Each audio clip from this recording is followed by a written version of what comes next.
श्री गणेश, जय श्री गणेश। शिव पूजन की सर्वोत्तम विधि का वर्णन। ब्रह्मा जी बोले, अब मैं पूजा की सर्वोत्तम विधि बता रहा हूँ जो समस्त अविष्ट सुखों को सुलभ कराने वाली है। हे देवताओं, हे ऋषियों, आप लोग ध्यान देकर सुने। उपासक को चाहिए कि वह ब्रह्म मुहूर्त में उठकर जगदम्बा पार्वती सहित भगवान शिव का स्मरण करें तथा दोनों हाथ जोड़कर मस्तक झुकाकर शक्ति पूर्वक उनसे इस प्रकार प्रार्थना करें। हे देवेश्वर, उठिए उठिए, मेरे हृदय में शयन करने वाले देवता उठिए। हे उमाकांत, उठिए और ब्रह्मांड में सबका मंगल कीजिए। मैं धर्म को जानता हूँ किंतु मेरी उनमें प्रवृत्ति नहीं होती। मैं अधर्म को जानता हूँ परंतु मैं उनसे दूर नहीं हो पाता। हे महादेव, आप मेरे हृदय में स्थिर होकर मुझे ऐसी प्रेरणा देते हैं, वैसा ही मैं करता हूँ। भक्ति पूर्वक यह वचन कहकर और गुरु के चरणों का स्मरण करके गांव से बाहर दक्षिण दिशा में मलमूत्र का त्याग करने के लिए जाएं। इसके बाद मिट्टी और जल से शरीर का शुद्धि करके दोनों हाथों और पैरों को धोकर दंत धावन करें और सूर्योदय होने से पहले ही दातून करके मुंह को 16 बार जल की अंजलियों से धोएं और देवताओं तथा ऋषियों, षष्ठी, प्रतिपदा, अमावस्या और नौमी तिथियों तथा रविवार के दिन शिव भक्तों को यत्न पूर्वक दातून का त्याग कर देना चाहिए। अवकाश के अनुसार नदी आदि में जाकर अथवा घर में ही भली भांति स्नान करें। मनुष्यों को देश और काल के विरुद्ध स्नान नहीं करना चाहिए। रविवार, श्राद्ध, संक्रांति और ग्रहण, महादान, तीर्थ, उपवास दिवस अथवा अशौच प्राप्त होने पर मनुष्य गर्म जल से स्नान न करें और शिव भक्ति से युक्त मनुष्य तीर्थ आदि में प्रवाह के सम्मुख होकर स्नान करें। जो नहाने से पहले तेल लगाना चाहे उसे विहित एवं निषिद्ध दोनों दिनों का विचार करके ही तेलाभ्यंग करना चाहिए। जो प्रतिदिन नियम पूर्वक तेल लगाता हो उसके लिए किसी भी दिन तेलाभ्यंग करना दोषपूर्ण नहीं है। अथवा जो तेल इत्र आदि से वासित हो उसका लगाना किसी भी दिन दूषित नहीं है। श्राद्ध, ग्रहण, उपवास और प्रतिपदा के दिन तेल नहीं लगाना चाहिए। सरसों का तेल ग्रहण को छोड़कर किसी भी दिन दूषित नहीं होता और इस तरह देश काल का विचार करके ही विधि पूर्वक स्नान करें और स्नान के समय अपने मुख को उत्तर अथवा पूर्व की ओर रखना चाहिए। उच्छिष्ट वस्त्र धारण करके स्नान कभी न करें। शुद्ध वस्त्र धारण करके इष्ट देव का स्मरण करते हुए स्नान करना चाहिए।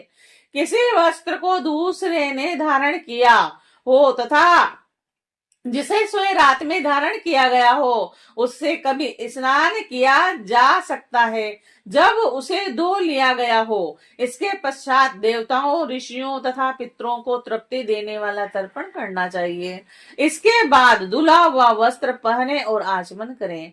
हे श्रेष्ठ द्विजों, तदंतर गोबर आदि से लीप पोत कर स्वच्छ किए हुए शुद्ध स्थान में जाकर वहां सुंदर आसन की व्यवस्था करें और वह आसन विशुद्ध काष्ठ का बना हुआ, पूरा फैला हुआ तथा चित्रमय होना चाहिए और ऐसा आसन संपूर्ण अभिष्ट फलों को देने वाला है। उसके ऊपर बिछाने के लिए यथा योग्य मृग चरम आदि ग्रहण करें और शुद्ध बुद्धि वाला पुरुष उस आसन पर बैठकर भस्म से त्रिपुंड लगाएं। त्रिपुंड से जप, तप तथा दान सफल होते हैं और भस्म के अभाव में त्रिपुंड का साधन जल आदि बतलाया गया है।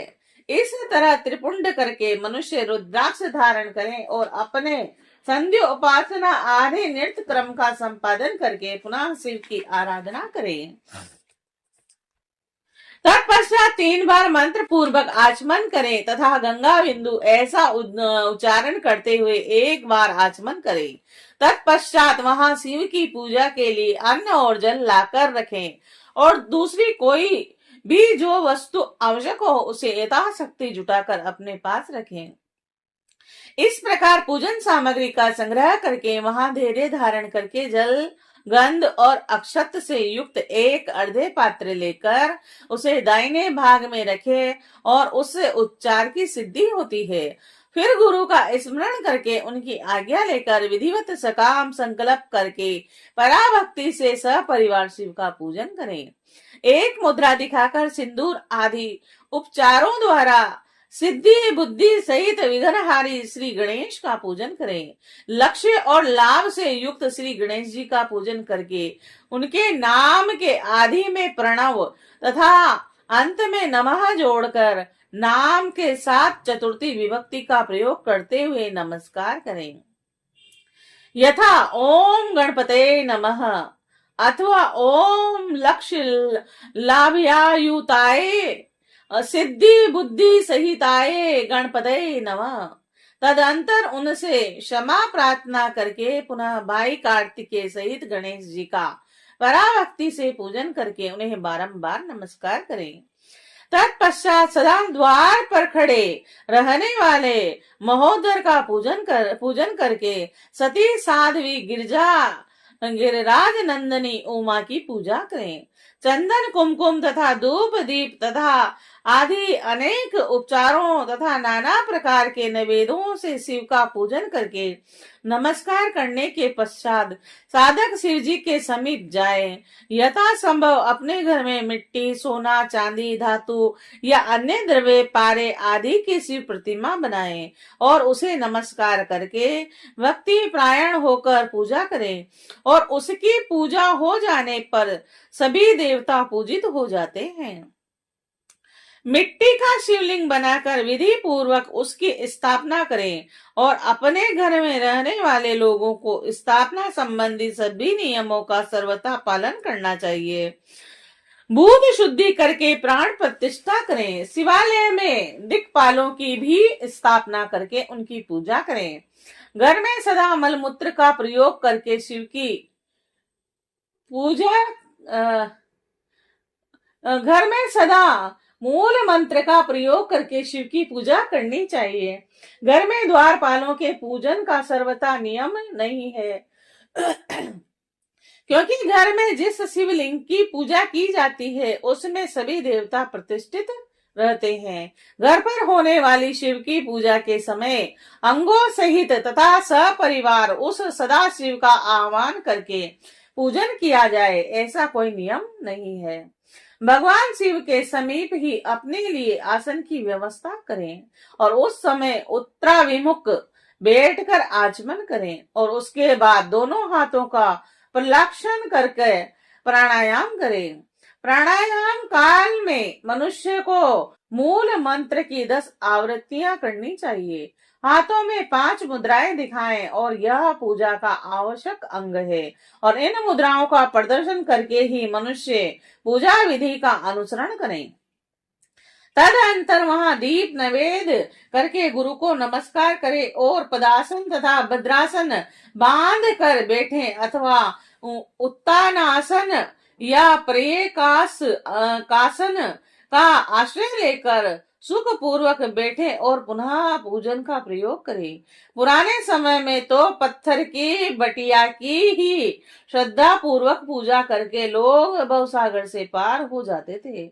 यदि वह शुद्ध रूप में स्वयं घर में विद्यमान है तो उनके लिए कोई नियम की आवश्यकता नहीं है।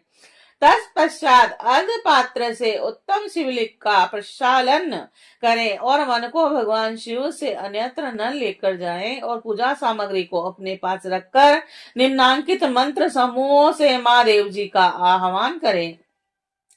जो कैलाश के शिखर पर निवास करते हैं, पार्वती देवी के पति हैं, समस्त देवताओं से उत्तम है और जिनके स्वरूप का शास्त्रों में यथावत वर्णन किया गया है, जो निर्गुण होते हुए भी गुण रूप हैं और जिनके 5 मुख 10 भुजाएं और प्रत्येक मुख मंडल में 3-3 नेत्र हैं, जिनकी ध्वजा पर वृषभ चिन्ह अंकित है और जिनके अंग की क्रांति कपूर के समान गोर है और जो दिव्य रूपधारी चंद्रमा रूपी मुकुट से सुशोभित तथा सिर पर जटा जूट धारण करने वाले हैं, जो हाथी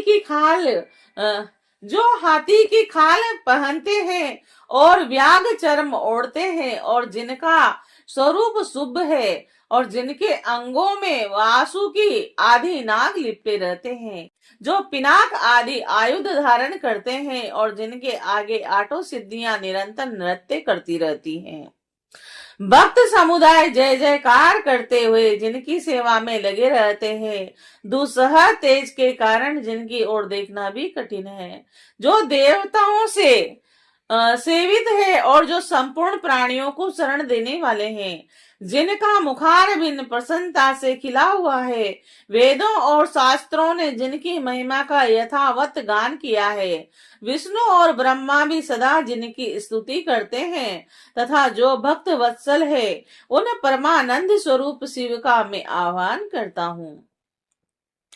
इस प्रकार सांब शिव का ध्यान करके उनके लिए आसन दे, और चतुर्थयंत पद से ही क्रम से सब कुछ अर्पित करें, और यथा सांबाय सदा शिवाय नमः आसन संप्रयामी इत्यादि।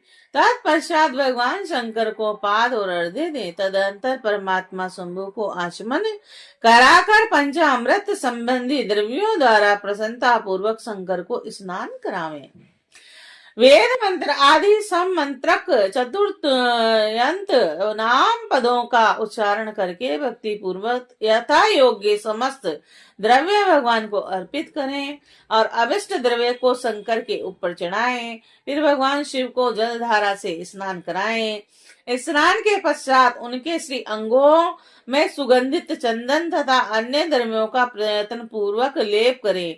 तत्पश्चात सुगंधित जल से ही उनके ऊपर जलधारा गिराकर अभिषेक करें। वेद मंत्रों षडंगों अथवा शिव के 11 नाम द्वारा यथा अवकाश जलधारा चढ़ाकर वस्त्र से शिवलिंग को अच्छी तरह पोंछ दें।